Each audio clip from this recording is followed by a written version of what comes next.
man. You want to talk worst date stories? Yeah. You want to go first? I got one. You go first. All right. This is not just, it wasn't really a date. It was like the worst hookup over the period of a night that I've ever had.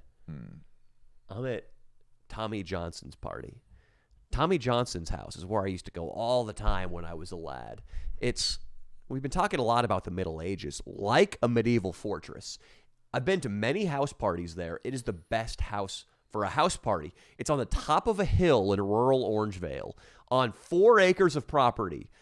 You can see anybody coming up the driveway, parents home early, the police. You can see them from miles away. And it's also shrouded in trees. You know what that means, Leo? That's right, secret blowjobs. Nice. You can take a girl out into the woods. It's a really, really great arrangement. And on this occasion, I was hoping to do something. There was a girl, I'm going to take care not to say her name. A couple of times I've let girls' names slip. What's wrong with And you? then every girl who has that first name on my Instagram is DMing me the next week. Were you talking about me? Somebody said that you said we fucked on your podcast. It's like, no, this is a different Tiffany. I apologize. Oh my God. So I'm not going to say this girl's name, but her and I were co-students, classmates since 4th grade. Co-students. And she used to be, as a lot of the good ones are, Leo, unassuming, unattractive, not of interest to me. However, at this night at the Johnson household, I noticed that Girl X had a big set of tits. Girl X had D's. No way. Probably 3 of them. And I started planning my moves. But there was a distraction, however. And I'm not talking about Dino Schlosser, even though he's being a giant distraction right now, the fucker. I'm kidding. Austin, he's going to work the action camera, right? The distraction was this guy, Duran, was there. Duran was a literal gangster. He would come to parties, house parties, all over Orangevale and Fair Oaks. He would every time start a fist fight and steal shit. This night, already there were reports of things going missing while I was trying to get some pussy. Tommy Johnson comes out of his bedroom, his parents' bedroom at one point, and says, hey guys, $300 cash and a bunch of jewelry is missing out of my parents' bedroom. Oh, God. And everybody there knows this guy Duran is a troublemaker. Mm-hmm. They know he's in a gang, that he always gets in brawls and is always stealing shit from other parties.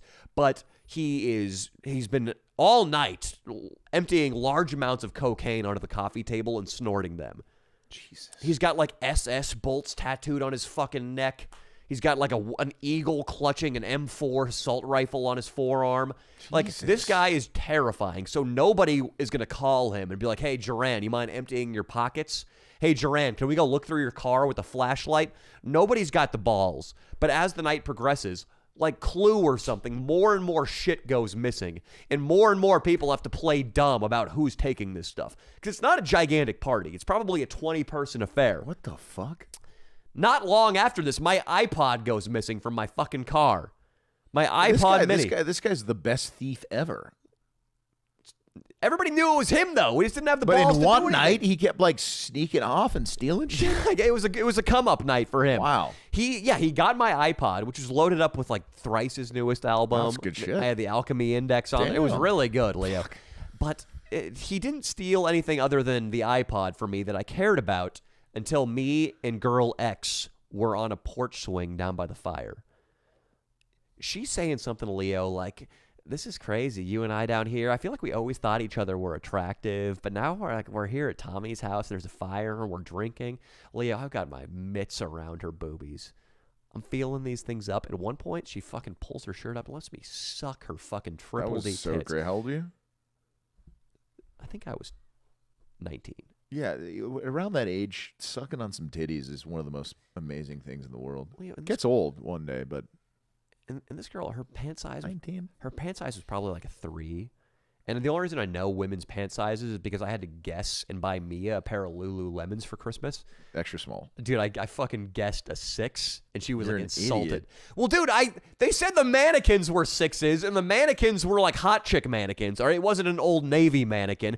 And then also the girl who helped me out said she wore a 6, and she was like an in-shape chick. She was like, what, a 2? She was, I think, like a size below a 6 or 2 sizes below. But This girl had a tiny little waist and just fucking stacked. Just fucking stacked. Nice. Stacked. Jesus. And Leo, I'm sucking her tits. And Wait, who fucking... wait, what? Say it one more time. Stacked.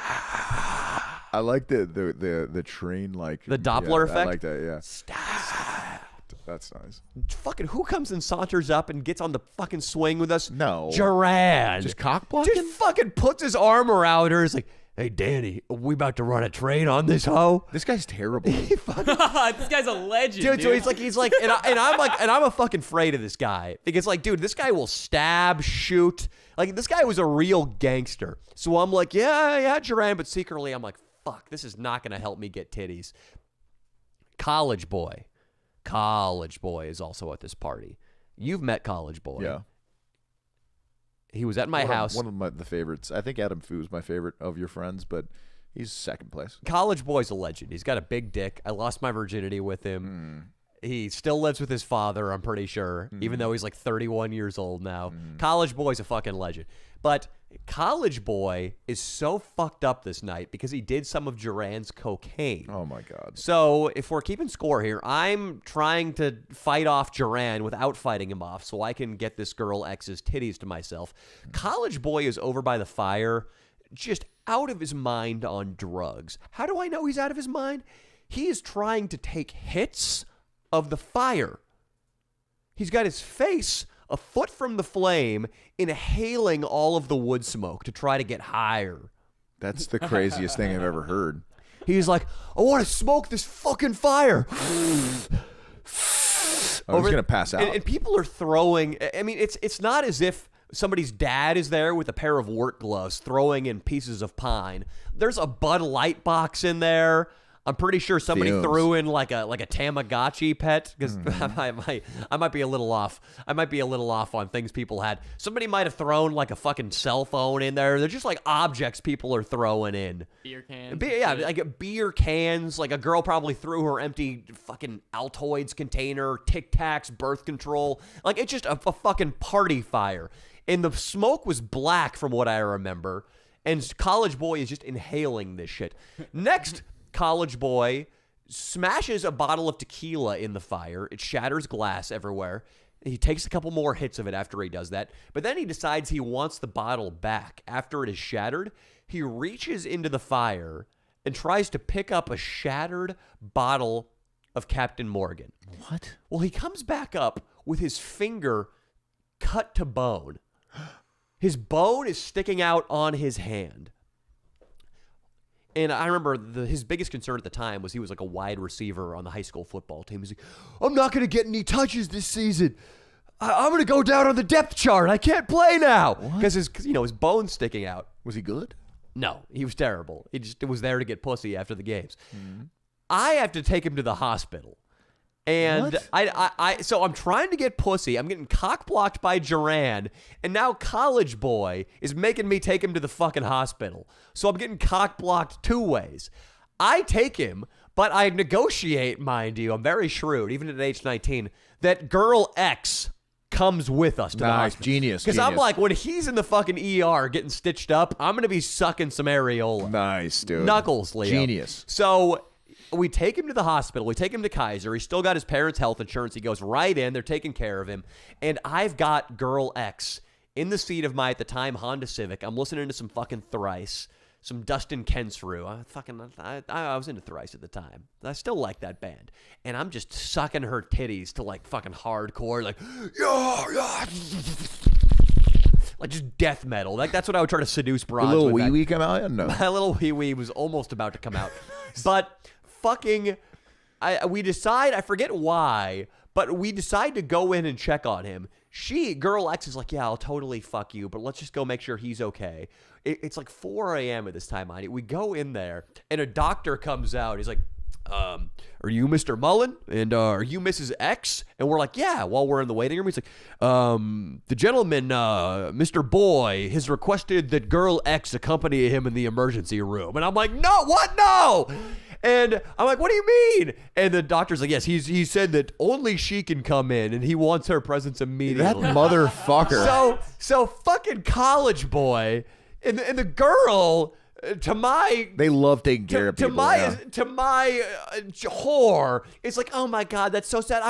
You don't mind, do you, Danny? I'm just gonna go in there for 5 minutes. I do mind. Bitch is in there until the sun come up. No. Until the sun come up, and she's in there, and I'm like trying to call her, text her. She won't come out. College boy is probably sucking on her titties. And by the time they both get out and he's stitched up, it's like 8 a.m. and the morning traffic is kicked in. And all hope of me getting laid is gone. That's the worst night ever. It's gone. And then I tried to hang out with her once again in my life. I took her to the river at like noon on a Saturday. And I was trying to get her boobs out again. And the energy was gone. It was about as natural as Dino trying to seduce Rapist-burger over there. And she got married to this guy, and that was the last I ever saw of her titties, was in the parking lot of the Kaiser Hospital before College Boy and Duran fucking cock-blocked me. Unbelievable that College Boy did. Oh, man, that is terrible. Mine's not as bad, but I guess it's similar. It's still bad. I got to suck some good titties. That was good, dude. I was dating this girl that lived out in Santa Clarita, and if you know anything about the LA area, it's kind of like a suburban area with more like land, and it's a little waspy. But the Trump supporters are out there, and that's nothing to do with the story. But I'm just describing the setting. Yeah. I was when I was selling copiers. I was the Canon dealership happened to be in Santa Clarita, so I would only go there once or twice a week. So I was there. And it was after work, and she says, "Hey, she works there." No, she didn't work there. She was a girl that lived out there that I had gone on. Maybe I'd hung out with her once, and this was How'd like you the meet second. This girl? I don't remember. MySpace, Facebook. It might have been online, but maybe not. Were you carpet bombing on Facebook, sending hundreds of girls messages? Instagram might have been out already. It was like 2000. It was like 2014. Maybe 2013. Instagram, yeah. Instagram played at that point. Yeah. So I was probably Instagram. So it was the second time we'd ever hung out. I had, I think I'd gotten like a hand job. It wasn't even like a blow. I hadn't done nothing with her, basically. We had just like made out and petted. And then like a girl playing with your weenie is nothing to you. No, I love hand job. I love a good hand job, honestly. So she invites me to this fucking it's like a barbecue with her friends. Yeah. Deep in the fucking suburban area of Santa Clarita. And I'm like, okay, yeah, after work, perfect. Yeah, I was like, yo, it's 7:00. Yeah, I'll be there. And there was a guy at work named Tim Potter. And Tim liked to get a little tipsy, every now and then at the old happy hour down the street. So me and him, we get off. Was he cool? Early. He was cool. Was he cool? Yeah. Yeah, the man, dude. Every salesmen are awesome. You know that. They're fucking hilarious. So it was like, I feel like a good salesman is always searching for some funniness in the office, right? So this guy was. So Tim's like, dude, let's go hit some beers, it's like 4:00 p.m. Yeah. And I'm like, you know what? I got a couple hours before I go to this fucking barbecue at 7. Let's do it. Yeah. I might have had fucking 10 beers with Tim Potter, dude. I had Leo so drunk. Many, dude. 10 beers, you're fucked up. Hammered. That's when you start giving girls massages, like kissing guys on the cheek. I've seen Leo drunk. I'm like, yeah, exactly. So I Uber from there. I'm just going to leave my car here. I'll fucking come back later. I Uber to this party. Yeah. It's like 7:30 and I get there and it's the nicest little get together with just her and her, all couples. Yeah. And everybody's like, everybody's wearing dresses and ties. Exactly. Some polkas playing on the sound system. Exactly. It's very low key, quiet. Yeah. There's no music. There's a baby. There might have been a baby. There are kids jumping on a trampoline. There wasn't a baby, but there was an older woman there, like a grandmother. Sure. Was kind of like the owner of the house. Sure. So I'm like, oh my God.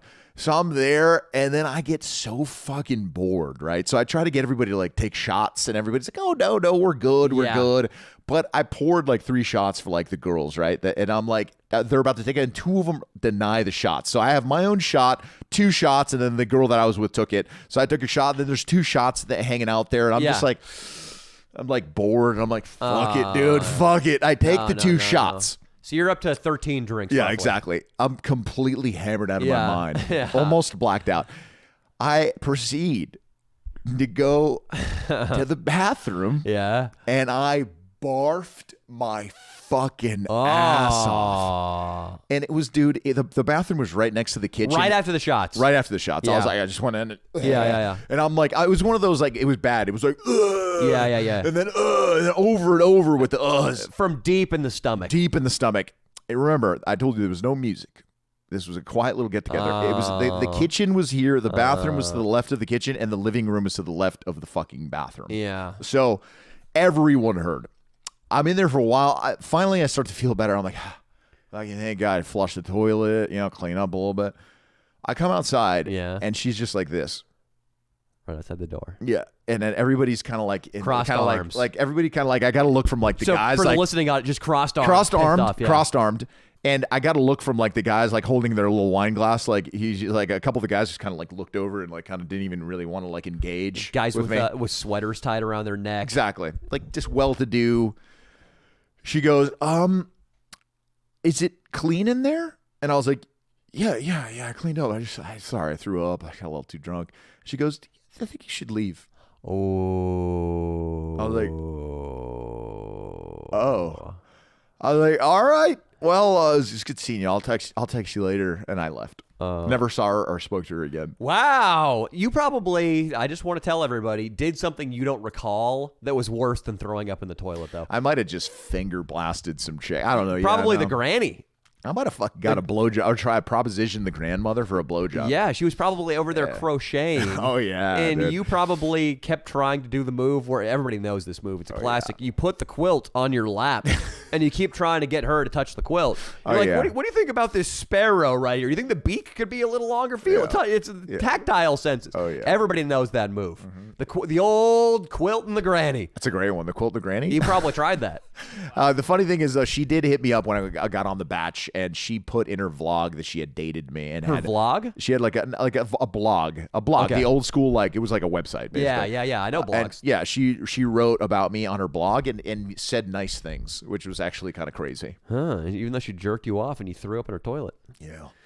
Did you respond to her? I feel after the blog, I said, hey, we should hang out again. She was pretty cute. Yeah. And then she got married shortly thereafter, before anything ever happened. That doesn't stop some people. Sure. The alchemists or the alpinist's widow. Alpinist widow. I know. Yeah, doesn't stop that bitch. But yeah, that was definitely the worst date I've ever been on. And yeah, those were the days when like working a regular job would make you want to get hammered at happy hours, you know? Because I had it was like the only day in the office and I had been there all day and I was just like, Tim, dude, a beer sounds great. And then it's like you're kind of on an empty stomach. You haven't had dinner. So you have one or two and you're feeling fucking great. Yeah. So you might as well have fucking 7 more. Dude, you had a lot of passion for that copy salesman job, right? You enjoyed it? I thought it was the best job I had ever gotten, and still to this day, as far as corporate America type job, a normal job that I ever got. My favorite job ever was Waterworld. Now it's the Leo and Danny show. Yeah. Yes. This is way better. Way better than all of them. But yeah, I would say it was a fun job if you looked at it the right way. Mm-hmm. And I had a good, like the positive kind of the positive, I don't know, a feel that I bring to like shoots. I had at work. I would be jokey and fucking around. So it was cool in that way. But still, when the boss would tell you that he needed you to do something and I had to sit down and then do it, and it's not something I like, email 58 people. So when you had to work, you hated that. When I had to work. Ass playing with the secretaries. That's what you seriously. Like. Yeah, exactly. And making one deal every now and then right before I'm about to get fired. Yeah, that was me. That's you. Yeah, like right before they're like, Leandro, we're gonna need you to sell some copiers this month. We're gonna need you to do what you're paid for. I'd be like, oh, okay, I got it. And I'd sell, one little $2,500 copier to, You'd be at the bottom of the productivity list. Yeah, I was. But I was just squeaking by because every copier you sell, they get service money that they get. It's like $100 a month they pay to service this thing. So once you sold enough copiers, which I had gotten to the point, I was paying for my salary plus with just the copiers I had sold. So when you get to there, that's the nice spot because they let you slack off. And I was slacking off. Uh-huh. Yeah. You guys... I got a quick shitty date. I got a shitty story. Well, too. no, you've already done your thingy. You tried to hook up with Rapistberg. And you sucked. Yeah, but it's just like a minute story. All right, let's let Dino go first, Austin, then you're up. All right. I'm kidding, so Dino. I was going to let you tell your story. The bitch I used to date in California, she came over. She wanted to fuck. and like my parents are home, and I was like, oh wait, you're trying to hold on. Oh wait, the camera. Okay. She was trying to fuck, but my parents are home, so she like came over to my house. I was like, fuck, all right, let's just like go over like to the woods or whatever. And Okay, fuck. so far, then- Dino's taking a girl to fuck in the woods. How about this? I want you to point that camera directly into your face, and Austin, go to the action camera. Just tell the audience right into their faces. Let's do that. Yeah, I like it. So you take this bitch from California into the woods to fuck, and then what happens? This is a Yeah. great date, And by then the I way. fucking Really romantic. It's not really Nice a date. date. Y'all were talking about fucking parties and shit. But yeah, so I fucking start eating her out or whatever, and then I hear Derek. Wait, who opens with an eat out in the woods?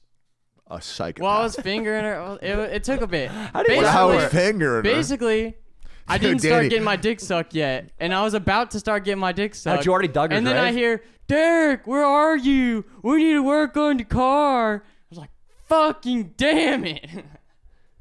So That's you, pretty good one. And then, yeah, I had to fucking try and get rid of my boner as fast as possible and fucking help Dad and Austin. It was fucking good. so Yeah. had you already had sex with this girl? What? Had you already had sex with this girl? Yeah. Okay. Where so- was this? This is in at the my woods. house. In the woods, Leo. Recently? It was like whenever I was dating her It was in back Angeles school. National Forest. Come on, man. Angeles National Forest. All right, that was cute, Dino. You probably that girl, I'm sure, is on a milk carton as we She speak. was like, that was fun. And Oh, I was yeah. like, yeah, fuck you. Fuck She bitch. just laid Suck down my in the dick. grass or what? Yeah, I mean, we just went in like some fucking bushes or whatever. I wish red ants would have crawled up into your pants and feasted on your dick. Oh, All right, Austin, God. now you're going to talk directly into the action cam. Oh, okay. So, whenever I was in middle school, it was probably like 6th or 7th grade, I got the bright idea to ask a girl if she wanted to go on a date with me. And then I was like, so what do you want to do? And she was like, let's get Chinese food. So I'm like, okay. So we leave middle school, little 6th grader me and this girl that I'm going on a date with, and we go to this Chinese restaurant, and I immediately, as soon as we sat down, I just felt so embarrassed. I was like, I'm far too young to be doing this shit. I look like a retard. Going to a restaurant? Yeah, but like taking a girl on like a nice date when you're like in middle school, we just looked like fucking weird little kids. And then my older brother comes in with his date the same day and gets a table like right next to us and is just clowning me like the whole time. Like, That's fucked up. Just kind of like with his glances, I could tell, and then afterwards he's like fucking with me. And I knew while I was there that it was embarrassing and hilarious too. So I swore to myself, I was like, all right, I'm not taking another girl on a date until I have a car and I'm like in high school, like junior or senior, because I just felt like an idiot. And then I had that same kind of mentality for a long time where like I wouldn't really like date chicks Well, Leo still has that mentality. until like No official dates. Now he's got a car. It's why do you need official dates? It's Right. I don't know. Just imagine a little 6th grade Austin trying to take a girl to a fancy Chinese That's restaurant. pretty gnarly. It was really embarrassing, but kind of adorable. Yeah, I don't think it's that big of a deal. I think it's cute. You look at the pretty pictures in the menu, like, oh, I'm the year of the rabbit. There's something to talk about for kids in there. And then you got the fortune cookie. The Hey, fortune thank cookie you is for always being a so icebreaker. positive. Yeah, it wasn't Yeah, that bad. it's not that bad. Austin, or excuse me, Dino's was the one that was fucking creepy. Eating some Creepy. pussy Well, out in the fucking forest. I hooked up with a girl in the Eat forest, and pussy? a guy showed up with a fucking gun. I don't know if I told y'all that story, Oh. but we were fucking in this hammock, and then a guy with a big beard and camo walks up with a 22, and we're like by the lake in the middle of a neighborhood. Where was essentially. this?